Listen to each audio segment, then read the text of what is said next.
subscribe to my channel. And also press this bell icon.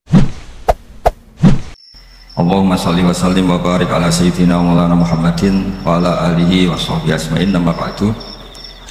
Yang sangat saya hormati Kiai Haji Raden Azaim, semua masyayikh, semua keluarga besar Kiai Asad yang saya hormati, juga pemateri kedua atau mu'idhah hasanah kedua Kiai Haji Muslih dari Madura, memiliki wonten Kiai Haji Afifuddin, semua yang saya hormati. Niki saya hadir perjalanan terpanjang karena 1 tahun. Jadi saya dari rumah 2020 sampai sini 2021. Jadi ini perjalanan yang ekstra. Ini bentuk permintaan maaf saya karena kemarin saya datang tapi sudah selesai Gus. Hutang katanya. Ternyata Gus Azaim tidak legowo memaafkan, dia itu ngutang katanya, karena saya kemarin datang tapi terlambat terus dibajak disuruh ngajar Ma'had Ali. Tak pikir itu sudah bayar, ternyata masih diutangkan. Nah ini sudah selesai, berarti saya sudah jadi orang baik lah kira-kira gitu. Jadi sudah bayar utang gitu. Saya mau cerita sebentar tentang khol. Dulu 84 guru saya Kiai Haji Maimun Zubair, semua mas saya se-Indonesia rawuh ke sini untuk muktamar, termasuk bapak kandung saya Kiai Haji Nur Salim ikut datang, ikut menyaksikan betapa pondok ini zaman itu masih Kiai As'ad jadi tonggak sejarah penting dalam NU, yaitu kembali ke Khittah 26.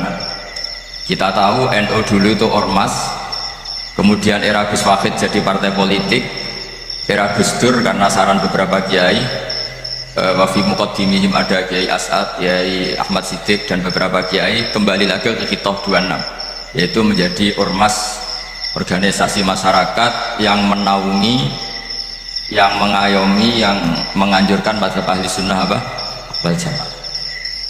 Tadi Gus Azaim cerita betapa pentingnya para pendiri, para muassis yang diibaratkan sebagaimana pohon. Saya masih ingat Dawe Mbah Mun.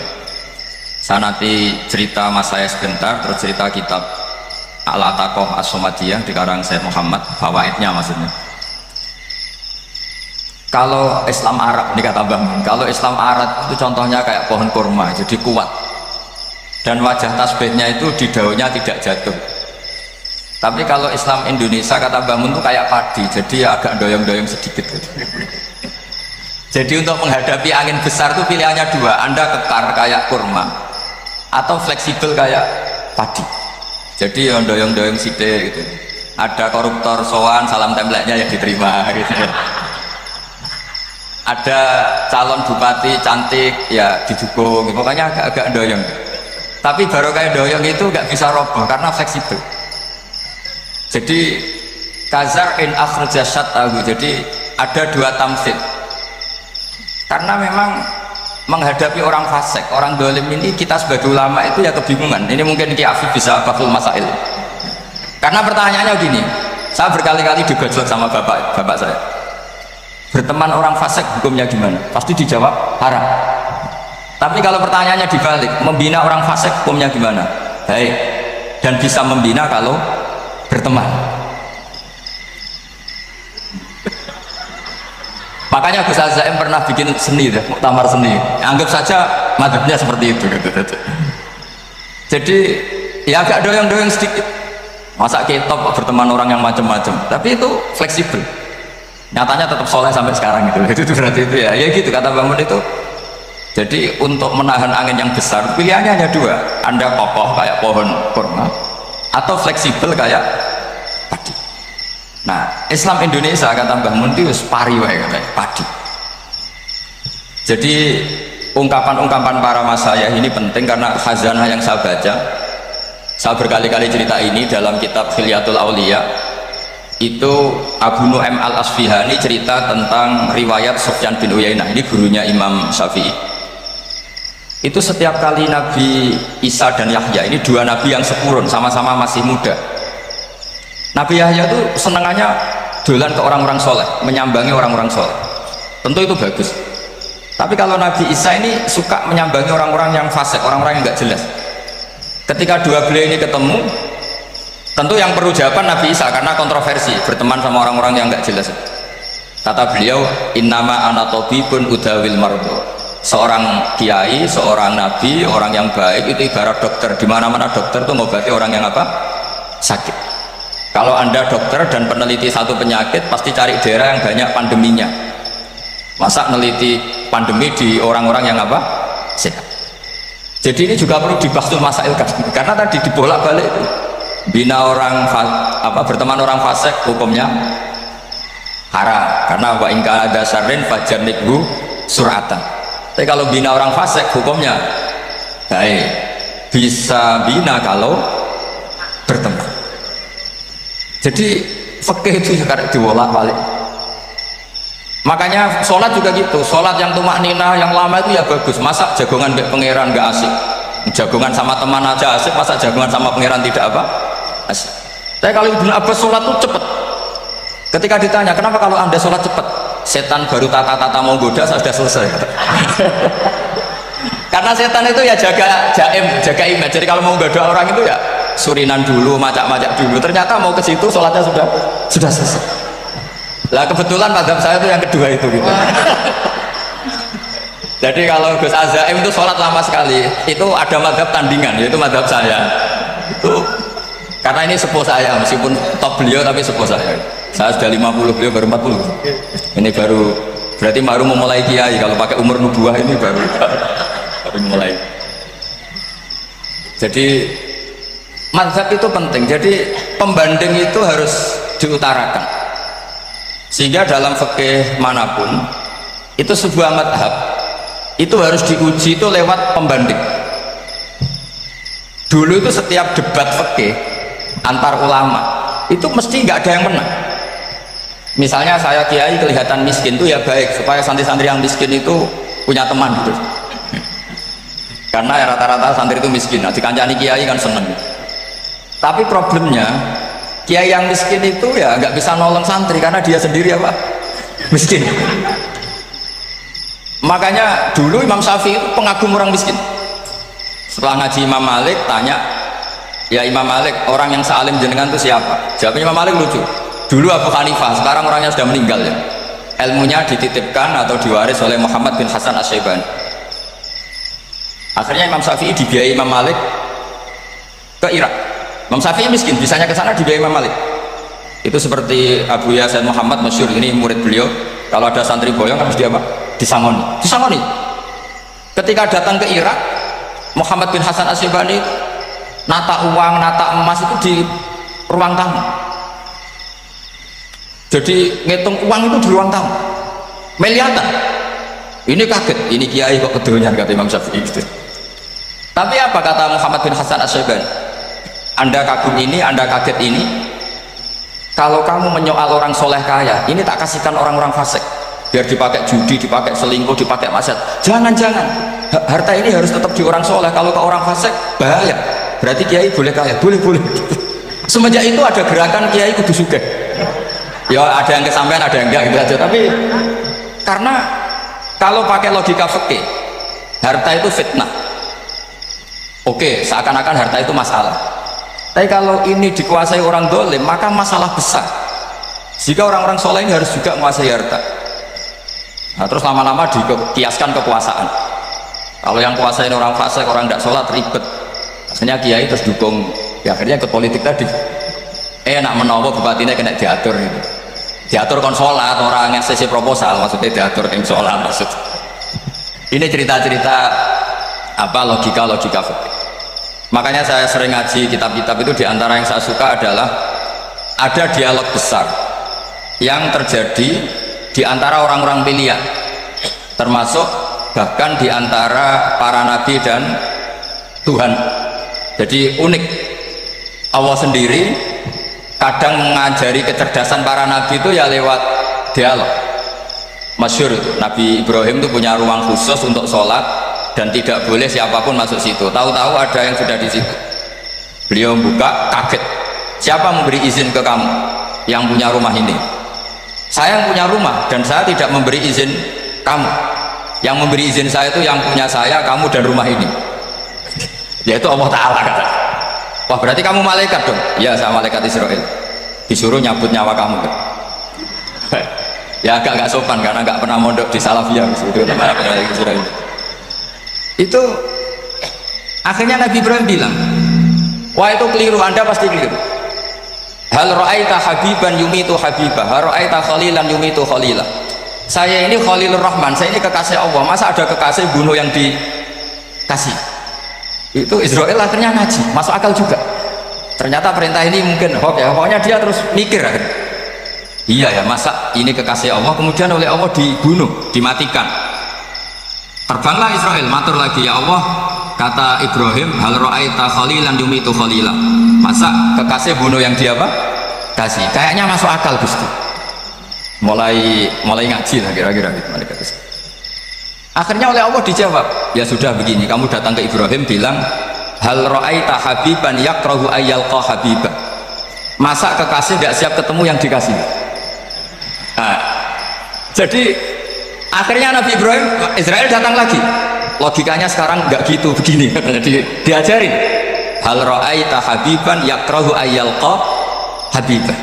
Masa kekasih tidak siap ketemu yang dikasih? Kata Ibrahim, oke, ya, terus mau meninggal. Jadi kalau jenengan cinta betul sama Allah ya harus, ya tidak usah, jangan sekarang tapi. Kalau mati di rumah aja, kalau di pondok repotnya kiainya nanti itu. Tapi nanti setelah punya cucu banyak.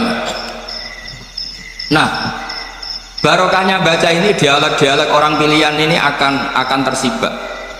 Karena tidak dalam semua kebaikan itu nggak ada logikanya, rata-rata ada logikanya. Misalnya begini, kalau Anda orang soleh, kemudian anak Anda pamit mau sekolah di Jerman, pilihan Anda mengizinkan apa enggak? Karena potensi jadi fasik ya tinggi, karena di tempat-tempat mas. Potensi berdakwah dari daerah yang untuk daerah yang tidak ada dai-nya menjadi ada.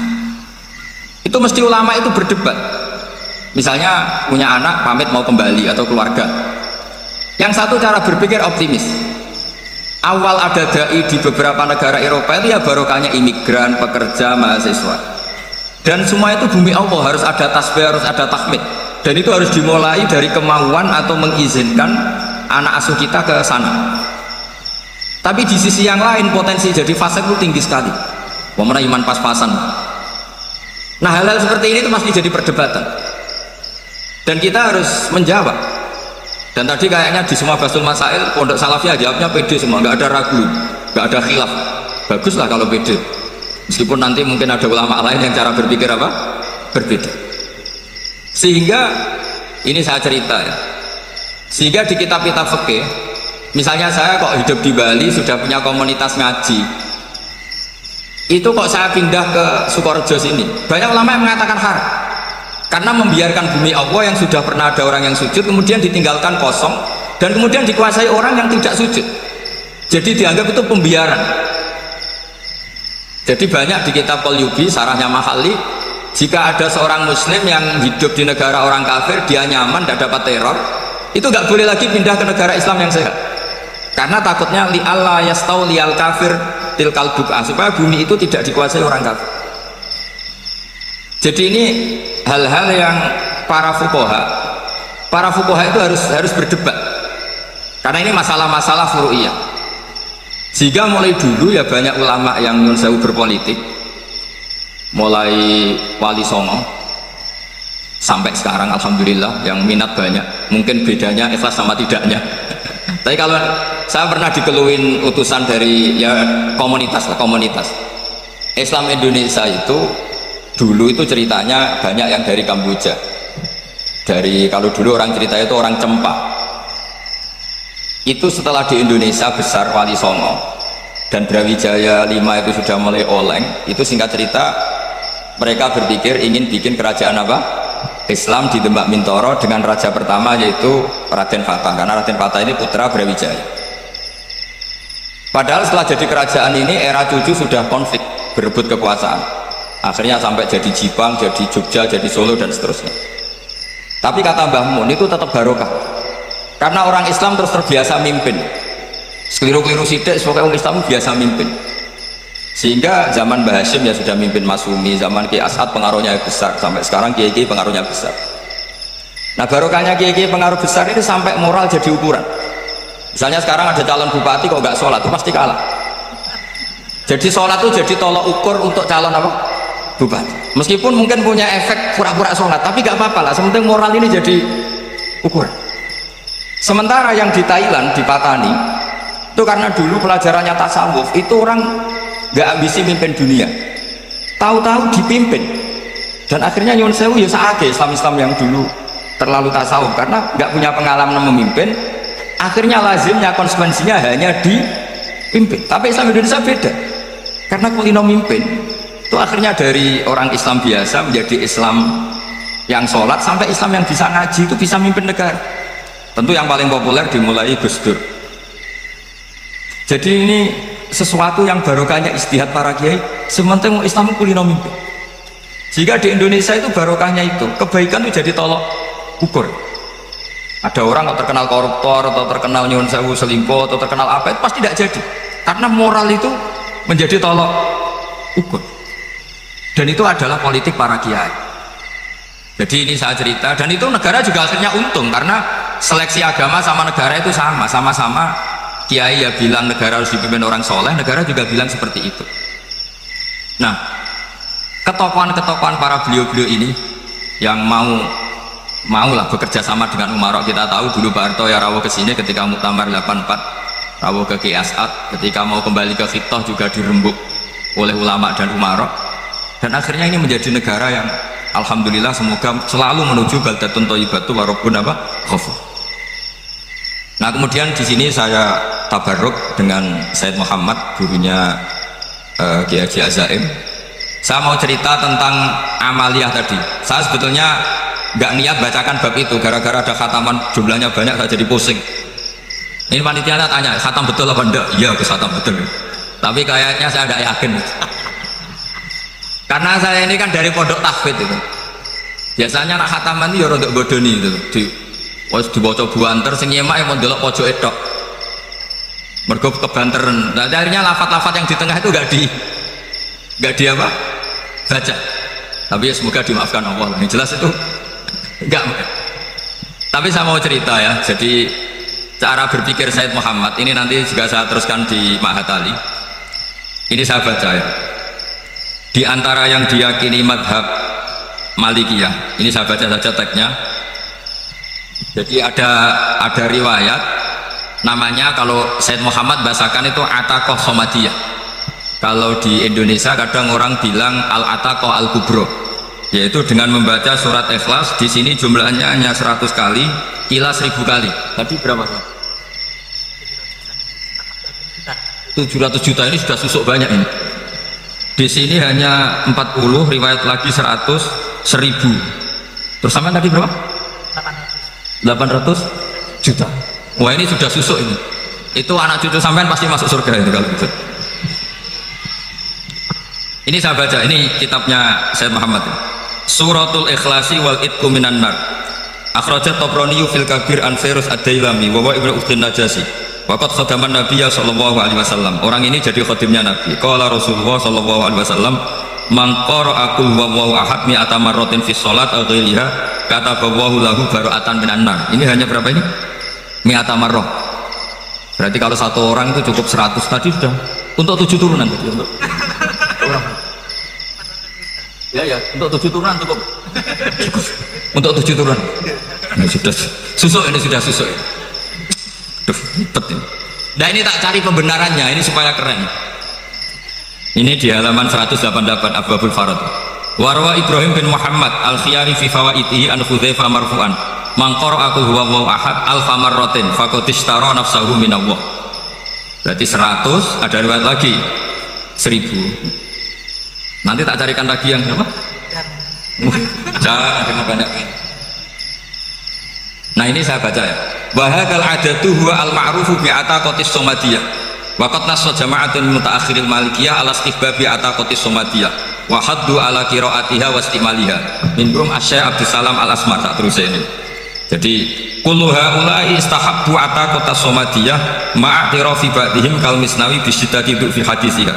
I'timadan ala anna hadza minal fadha'il allati yutasahalu fiha. Faman sa'a yasta'milaha raja'a husulama fiha fala ba'sa bidzalik ala syarti alla ya'taqida subuta dzalika anin nabi sallallahu alaihi wasallam hatta la yaqa fil kitsbi alaihi.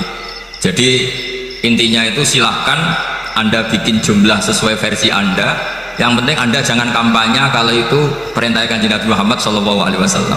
Karena kalau kamu atasnamakan Nabi kemudian jumlahnya sampai 800 berapa? 800 juta, berarti Nabi mengajarkan masyaqqah pada umatnya. Jadi cukup yang riwayat itu di sini hanya 100 sama 1000. Jadi kalau jumlah tadi untuk 7 apa? Turunan. Jadi kamu harus ditutup dengan doa, ya Allah, semua itu bukan untuk saya tapi untuk 7 turunan. Tolong catat ya Allah.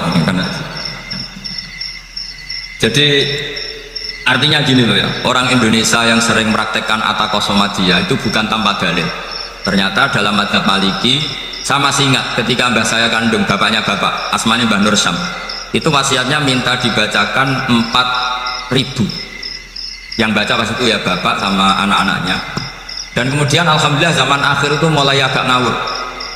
Kalau ada acara itu wong liya kon maca anake mlebu metu gak melok maca. Itu keliru, saya jamin itu keliru. Saya sering kalau mimpin di rumah, kalau yasinan di tonggo-tonggo kok anaknya gak maca, saya keluar. Bapakmu wong liya kon maca kata saya. Jadi itu menurut saya itu yang jelas, saya sampai ngisi begini. Yang ada riwayatnya itu idza mata ibnu adam min qata amaluhu ila min salasin shadaqatin jariyah au ilmin intafa'u bi awaladin sholihin yatullah. Itu tidak ada di hadis au kiyayin sholihin yatullah. Yang ada itu awaladin apa? Sholihin. Jadi anaknya harus ikut, kalau tidak ada usaha. Akhirnya anaknya udah tinggi terus gitu. Akhirnya tak kayak jagung paling akeh, kalau mendet sithik. Wong aku anaknya. Kadang-kadang enggak, orang lain baca buahnya anaknya mau mlebu metu mau enggak manggakno tamu mbek rokokan.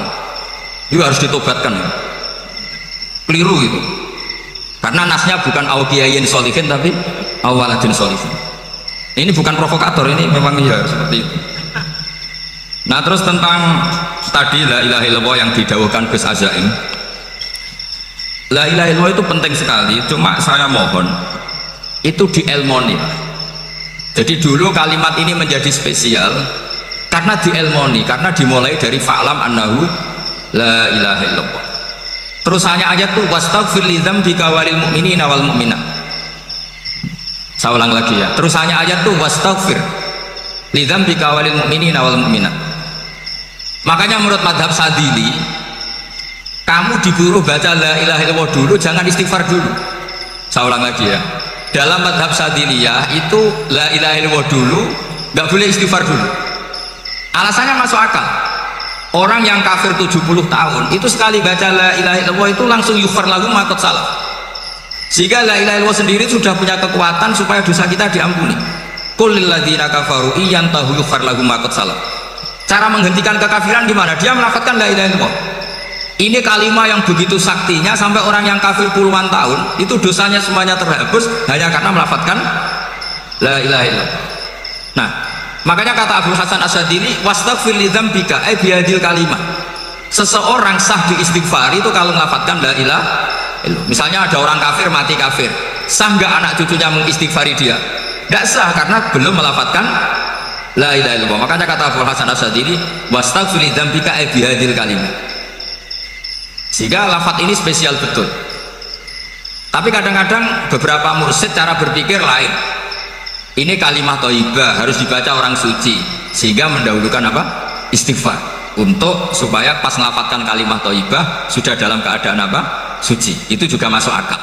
Tapi secara meyakinkan saya sendiri lebih mengikuti manhajnya Abil Hasan Asyadili karena alasannya tadi, yang kafir puluhan tahun saja langsung luntur dosanya karena melafadzkan la ilaha illallah. Artinya la ilaha illallah sendiri sudah bagian dari istighfar.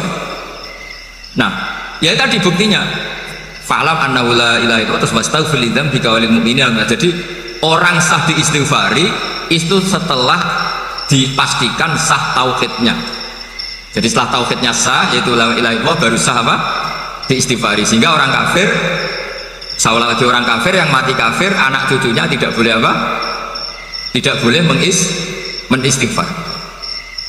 Terus saran saya kedua, la ilaha illallah itu filosofinya itu nafyun li uluhiyatil ghairillah wa isbatun li uluhiyatillah wahda.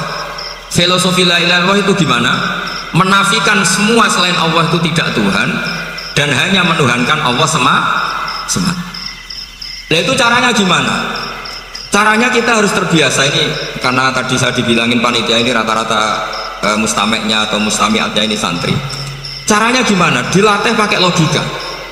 Saya berkali-kali cerita kalau ngaji, saya sekaligus kampanye. Allah itu Tuhan yang begitu fair. Untuk menjadi Tuhan Allah mempersilahkan, ada kualifikasi Tuhan. Jadi boleh dikompetisikan, itu boleh kata Allah.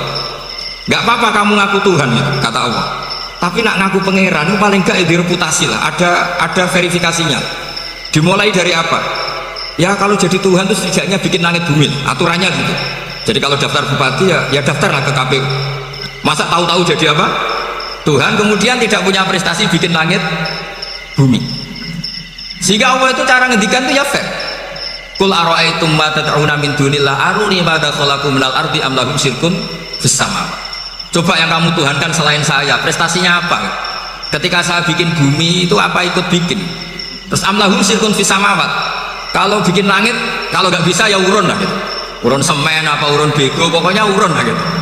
Urun ora, gaya bumi ora, ngerti-ngerti aku jadi pangeran. Nah, aku lihat buranakum. Jadi ya kan ya lucu kan, misalnya syarat kiai di Salafiyah kan keluarga Kiai As'ad, cucunya ngaji ngalim. Orang keluarga Kiai As'ad tuh aku kiai utama di Salafiyah. Oh mesti di penjara ya. Lah yo gak gawe langit bumi, gak ada prestasi terus ngaku sebagai apa? Tuhan. Sehingga fair. Makanya saya berkali-kali cerita. Jubair bin Mut'im itu punya anak namanya Muhammad. Ini sudah orang alim, Muhammad bin Jubair bin Mut'im. Itu cerita awala Islami Abi. Mut'im itu orang pinter sekali. Saking pinternya dia jadi delegasinya orang Quraisy datang ke Rasulullah sebagai negosiator untuk membebaskan Asra Badrin, tawanan perang apa? Badar. Yang namanya disuruh itu pasti orang pinter.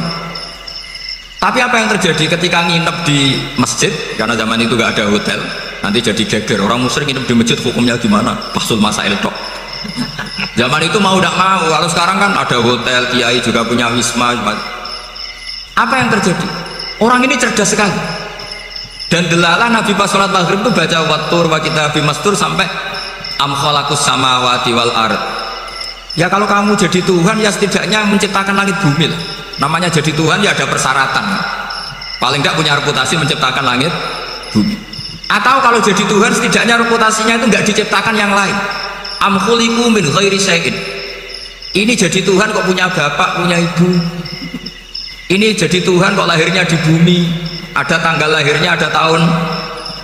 Masa jadi Tuhan kok dulu buminya? Oh ya walhasil akhirnya Nabi ketika salam sholat maghrib dia datang, ya Rasulullah akalku habis oleh ayat yang barusan kau baca. Sudah saya Islam saja. Argumentasi selain Allah Tuhan itu batal. Itu nah saya mohon santri-santri Salafiyah itu baca Quran sampai seperti itu. Jadi jangan hanya khataman banyak-banyakan maksudnya. Ini bukan nyindir, ini ngamuk ini. Jadi ya khatamannya tadi lah 1000 atau berapa lah, jangan banyak-banyak. Juga kasihan malaikat yang nyatet kan. Wong baru subhanallah alhamdulillah aja di teks hadisnya abad al malaikah gak itu. Itu baru subhanallah alhamdulillah itu sudah mencapaikan malaikat. Makanya saya wiridan tuh arang-arang kasihan malaikat karena nanti. Jadi itu ya ada madhabnya itu. Jadi kalau Gus Azaim sholat lama tak saingi sholat cepet itu sama-sama ada madhabnya. Yang cepet kayak saya tadi, setan pas tata-tata mau goda pas rukuk saya sudah itidal, mau goda itidal saya sudah sujud, pusing dia. Tapi jangan tiru, ini madhab yang agak-agak khusus lah, sudah cara orang Madura agak khilaf sih. Khilaf ya, khilaf ini agak khilaf ini sudah. Tapi saya ingin lah, sampean kalau ngaji Quran itu dilatih berlogika. Jadi Allah itu fair. Gak apa-apa kalian ngaku Tuhan tuh gak apa-apa, tapi tunjukkan prestasi kamu apa. Aruni madza khalaqu minal ardi am lahum syirkun fis sama. Am khalaqus samawati wal ard. Diulang lagi, am khuliqu min ghairi syai'in. Setidaknya kalau jadi Tuhan itu ya nggak butuh yang lain lah. Masa jadi Tuhan kok wujudnya saja butuh orang lain, butuh bumi, eksistensinya butuh makan, butuh minum. Makanya Allah cara meniadakan uluhiyah selainnya itu Allah tuh redaksinya itu mengenaskan. Yaitu tadi dengan cara-cara seperti itu. Sebagian ayat disebutkan ma asyattuhum khalqas samawati wal ardi wala khalqa anfusihim. Wong Tuhan kok nggak punya reputasi bikin langit, bikin bumi, bahkan untuk menciptakan dirinya sendiri saja nggak bisa. Ya sudahlah, kamu nggak usah ngaku Tuhan, nggak level kata gitu. Akhirnya terus ditemukan Tuhan yang sejati, yaitu wal awwal wal akhir wal zahiru wal batin. Nah itu yang Mut'im ini tadi termasuk orang yang sangat cerdas sekali. Padahal itu bacanya bukan pas basul masalah, enggak. Nabi pas sholat maghrib, juga bukan pas ceramah, enggak. Tapi itu didengarkan. Makanya termasuk ini spesial untuk hormat saya kepada Ki As'ad. Makanya saya ini kalau mentasbih santri-santri ini agak sensitif, tapi sudah, saya tidak perlu takut fitnah. Saya termasuk kenapa saya ingin jadi ahli tafsir, tentu yang membentuk itu Mbah Maimun dan bapak saya. Bapak saya itu hafal Quran kayak hafal Fatihah, saking senangnya Quran. Mungkin bisa kamu saingi. Itu adalah orang kafir itu bisa paham Quran. Itu sangat menyinggung saya. Orang kafir itu bisa paham Quran. Ketika umat Islam itu karena mendengar apa coba? Mendengar apa? Quran. Dan itu masih kafir apa sudah Islam? Masih kafir, karena kalimat-kalimat yang di Quran itu begitu jelas, wal kitabil mubin, sehingga didengarkan orang kafir pun tuh ngefek. Makanya ketika Umar datang ke saudari putrinya, kemudian dengar Toha ma anzalna alaikal Quran apa litasqa, itu dia terus iman. Begitu juga Mut'im. Itu ketika dengar Nabi baca surat At-Tur ya langsung iman. Makanya kata Ibnu Jarir At-Tabari, kamu jangan pernah bilang gini, syaratnya paham Quran itu harus alim, harus gini. Lah nanti berarti orang kafir punya alasan di depan Allah, ya Allah, engkau ngandani kami dengan Quran yang nggak bisa dipahami kecuali alim dulu. Lah saya alim gimana, nggak pernah mondok gimana, saya kafir. Jadi artinya gini, kata Ibnu Jarir At-Tabari, Allah tidak mungkin mengatakan gini, ifhamil Quran bima la fahmalaka, Quran itu harus kamu pahami, sementara orang kafir karena lafadznya Quran khusus nggak bisa memahami. Makanya Quran itu dibaca, itu banyak orang kafir yang menjadi muslim karena mendengar apa? Al-Quran, padahal kafir. Nah termasuk tadi Muhammad bin Jubair bin Mut'im ini itu menjadi Islam ya karena mendengar Quran, padahal dia saat itu masih apa? Kafir. Karena tadi logika, misalnya nggak paham secara lafaz Arab. Sekarang misalnya nyuwun sewu ada orang ateis, saya pernah didatangi seorang ateis yang nggak percaya Tuhan. Saya mau Islam Pak Bah, asal Anda bisa menjelaskan Tuhan itu siapa. Coba Quran dibaca secara makna, tidak secara lafaz tapi secara makna. Begini misalnya, ada orang ateis datang ke saya, Pak Bah, saya mau Islam asal Anda bisa menjelaskan Tuhan itu siapa. Terus saya tanya, ini ngajak goblok-goblokan apa pinter-pinteran, kata saya. Terus dia jawab, ngajak pinter-pinteran Pak, saya ini doktor katanya. Maksudnya di akademiknya dia doktor, mungkin jurusan matematika atau apa, tapi di ketuhanannya jeblok. Terus tak tanya, kalau ini ada kertas, kamu suka ada rumusnya apa suka ada? Ya suka ada rumusnya. Kenapa ada kertas? Ya karena ada yang bikin. Nah kira-kira berstatus membikin atau membuat itu sesuatunya mewujud apa enggak? Ya pasti mewujud lah, pasti ada. Ya sudah, anggap Tuhan itu adalah sebab dari semua yang ada. Masa alam yang seperti ini, langit dan bumi ini mewujudat, kemudian kamu katakan khalaqahal adam, bahwa alam raya yang mewujud ini diciptakan oleh ketiadaan. Ya juga, berarti Tuhan itu ya itu yang namanya Tuhan. Lalu mulai dulu kiai-kiai ngomong gitu kan saya Islam katanya. Jadi kiai-kiai itu kadang-kadang kalau dakwah pokoknya kabeh itu digawe Tuhan.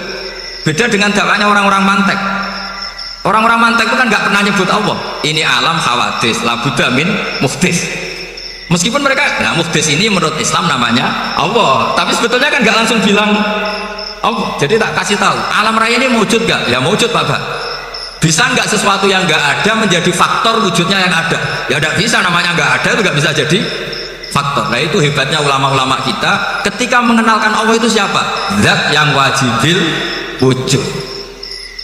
Jadi kita ini kalah pinter be ulama-ulama dulu. Ya alhamdulillah kalahnya sama ulama dulu. Kalau kalah sama ulama sekarang isen. Jadi ulama dulu sudah pintar. Pasti pertanyaan dasar manusia, hadil maujudat itu man khalaqaha, siapa yang menciptakan? Kalau kamu langsung jawab Allah atau Tuhan, mereka pasti tidak nerima. Ya jawab saja, hadil maujudat mesti khalaqaha maujudun. Nah berhubung maujud ini berstatus pencipta, harus super. Nah super ini oleh ulama disebut wajibul wujud atau musabbibul asbab, yang oleh Islam dinamai Allah. Tapi kita langsung ngomong Allah, mesti aja bingungkan kan bagi yang bingung maksudnya. Ya saya mohonlah kalimat-kalimat la ilaha illallah itu diamatilah, diresapi sampai seperti penjelasan saya ini, sehingga punya kualitas ilmu. Karena syaratnya memang fa'lam, harus punya kualitas apa? Ilmu. Ilmu itu apa? Ma'rifatus syai' ala ma huwa alaih. Mengenal sesuatu sesuai detail-detail sifatnya sesuatu itu.